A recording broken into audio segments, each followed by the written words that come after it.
Өлкөдөгү туруксуз аба ырайы жарандардын организмине терс таасирин тийгизип, вирустук оорулардын күч алышына алып келүүдө. Анын бири респиратордук вирустук курч инфекциясын айтсак болот. Адистердин айтымында аталган дартка чалдыккандардын саны өткөн айдын башында чукул өсүп, алардын саны 280ге жеткен. Тынчсыздануудун ага өтө кабатыр болуунун кереги жок. Анткени себеби биздики эпидпорог деген эсептелинген. Эпидпорогду биз ашкан жокпуз 5-жумада. Былтыркы жыл менен салыштырып, быйылкы жылды ар бир жума сайын карап баарын салыштырсак, анда 3-жумада бизде эпидпорогду көбөйгөн, эпидпорог көп болгон. А 4-жумада, 5-жумада кайра бул оору төмөн түштү. А тобундагы H1N1 сасык тумоосунун жайылышы туурасындагы кырдаал Бишкек шаары боюнча курч турат. Бирок абал көзөмөлдүү деген билдирүүсүн бүгүн мамлекеттик санитардык эпидемиологиялык борбордун башчысы Артур Буюклянов билдирди. После 3-й недели, 4-5 неделя у нас отмечается снижение заболеваемости, то есть ситуация контролируема, повода для паники нет.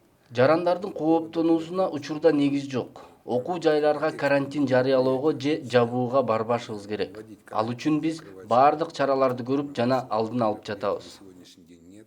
Өлкөдө пайда болгон РВКИ сасык тумоосун профилактикалык алдын алуу боюнча Саламаттыкты сактоо министрлигинин буйругу чыккан. Анда бул жугуштуу дарттын жайылышын алдын алуу боюнча өзгөчө коомдук жайлардагы түшүндүрмө иштерин күчөтүү болуп саналат. Мектептердин бардыгына санитардык көрсөтмө берилген. Бала бакчаларга дагы берилген, жогорку окуу жайларга, жанагы ортоңку окуу жайларга, анан кийин өткөн жумада автотранспорт менен жолугуштук деп айтпадыкпы, мэриянын колдоосу менен ошол бизде жанагы маршрутканы айдаган шопурлар менен жолугушуп, бардыгына түшүндүрүү иштерин жүргүзүп, кандай кылыш керек, эмне кылыш керек, алдын ала бала оорубаш үчүн чараларды айтып, анан азыркы күндө бири-бирине таркап кетпеш үчүн кандай жазаш керек, ошонун санитардык көрсөтмөгө баарын жазып бердик. Мектептерде эртең менен келгенде таңкы фильтр деп айтып атпайлы, таңкы фильтр жүргүзүп атат мектептерде.